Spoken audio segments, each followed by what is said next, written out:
Hello students, क्या हाल चाल। स्वागत है मेरे इस यूट्यूब चैनल पर। स्टूडेंट्स, ये जो आप क्वेश्चन देख रहे हैं ये पिछले साल यानी 2022 में जवाहर नवोदय विद्यालय का जो एंट्रेंस एग्जाम होता है उसमें ये क्वेश्चन आपसे पूछा गया था। तो देखते हैं इस क्वेश्चन में क्या था ऐसा जो बच्चों को टफ लगा था। और अब की बार भी ये क्वेश्चन आ सकता है क्योंकि बहुत इंपॉर्टेंट क्वेश्चन है ये। जैसे यहाँ टाइल दे रखा है तो टाइल की जगह आपसे ईंट कर सकता है या कुछ भी कर सकता है, ठीक है। और जैसे यहाँ साइड चेंज कर सकता है या टाइलों की संख्याओं को चेंज कर सकता है, ठीक है।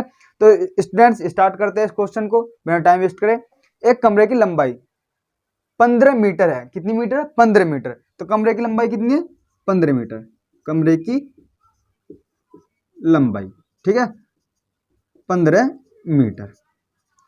इसके संपूर्ण फर्श पर 15 सेंटीमीटर और 12 सेंटीमीटर विमाओं की, विमाओं यानी भुजाओं वाली 7500 टाइलें लगती है।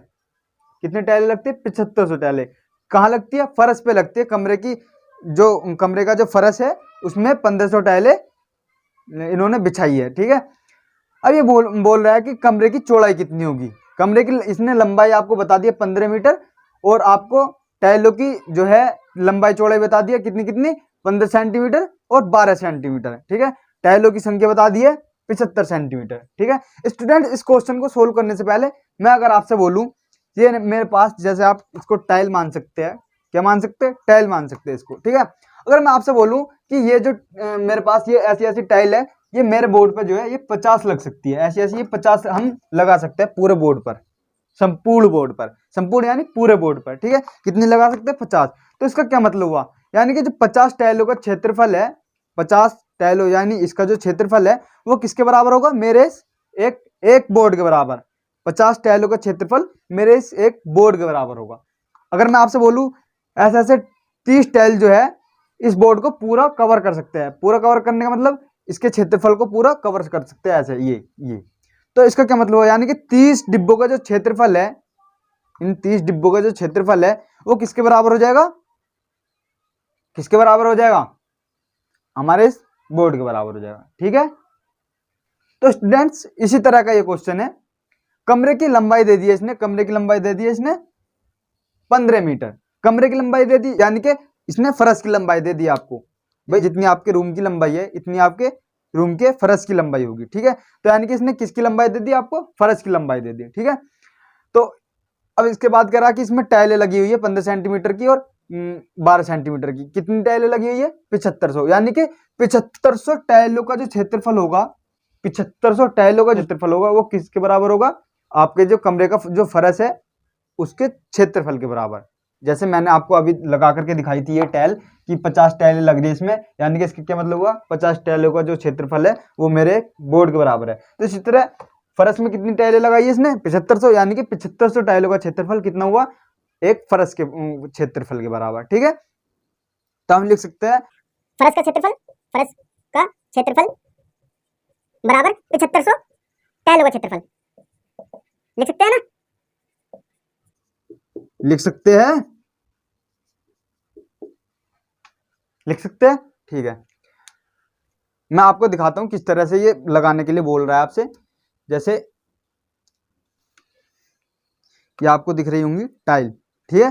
तो इसने अपने फर्श में इस तरह से टाइल लगवाई है। कितनी टाइल लगी है इसके फर्श में?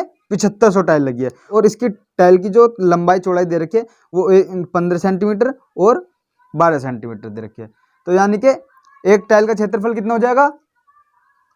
आप भुजाओं की क्या कर देंगे? गुणा कर देंगे, ठीक है। भुजाओं की क्या कर देंगे? गुणा कर देंगे। तो करते हैं 15 सेंटीमीटर इंटू 12 सेंटीमीटर।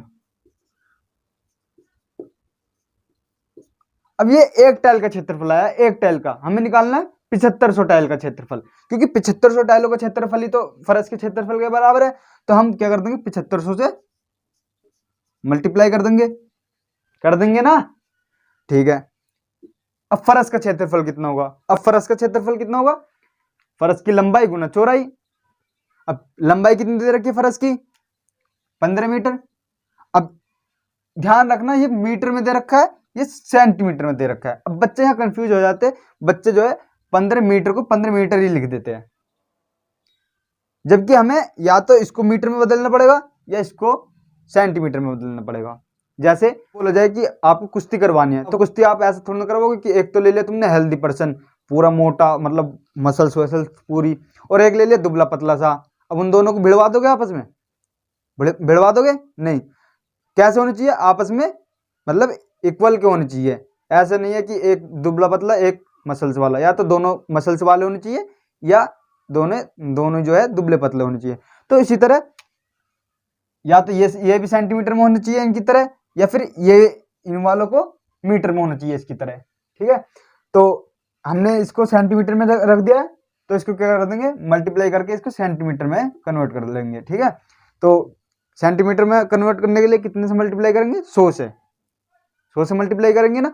अगर आपको नहीं पता कि कितने से मल्टीप्लाई करनी है तो आप मुझे कमेंट सेक्शन में बता सकते हैं, मैं इस पे जो है लेक्चर बना दूंगा। ठीक है, तो लंबाई कितनी होगी हमारी, 1500 सेंटीमीटर। 100 से मल्टीप्लाई करने के बाद गुना। अब हमारी चौड़ाई कितनी है फर्श की, चौड़ाई तो उसने दी नहीं। अब जब उसने चौड़ाई नहीं दी तो कुछ तो माननी पड़ेगी भाई।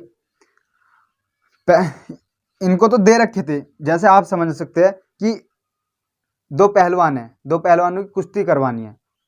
ठीक है, अब दो पहलवान तो कुश्ती कर लेंगे, लेकिन एक पहलवान कैसा कुश्ती करेगा, एक पहलवान अपने साथ थोड़ी ना कुश्ती कर लेगा। अब इनके यहाँ तो दो पहलवान थे, दोनों पहलवानों ने आपस में कुश्ती कर ली।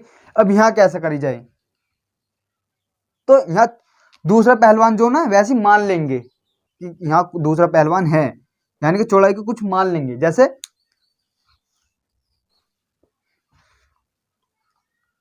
जैसे ये आपको बॉक्सर दिख रहा है, बॉक्सर।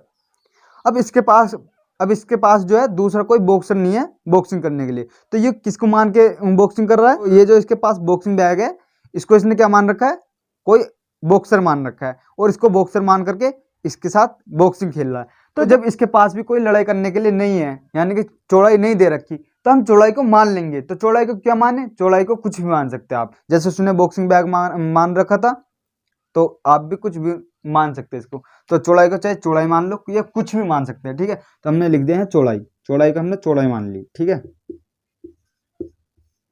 ठीक है। अब मैथ में क्या होता है, जिसको हमें फाइंड करना होता है ना, उसको हमें एक साइड रखना होता है और बाकी सबको एक साइड। आप उसी तरह समझ सकते हैं, जैसे आप किसी चीज का वेट तोलना चाहते हैं, तो तराजू के एक पंडे में आपको उसको रखना पड़ेगा जिसका आप वेट करना चाहते हैं, और बाकी सबको किधर रखना पड़ेगा, दूसरी साइड। ठीक है, तो ये 1500 कहाँ जाएगा, कट के इसके नीचे आ जाएगा। ठीक है, तो 1500 सेंटीमीटर। ठीक है, 1500 सेंटीमीटर। अब दो जीरो से दो जीरो कैंसिल, 15 से डिवाइड करा 75 को, कितना आ गया, 15 पंजे 75। अब मल्टीप्लाई करते हैं, 12 पंजे 60, 60 की मल्टीप्लाई करी 15 से, तो कितना आ गया, 15 की मल्टीप्लाई करी 60 से। ठीक है, तो कितना आ गया, 900 सेंटीमीटर। 900 सेंटीमीटर, सेंटीमीटर से यहाँ 1 सेंटीमीटर कट गया था।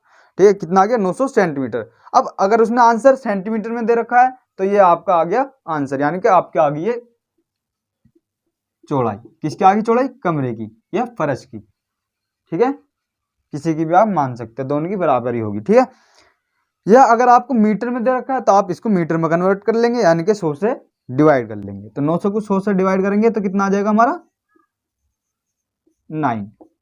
कितना आ गया, 9। तो 9 मीटर क्या आ गई हमारी चौड़ाई।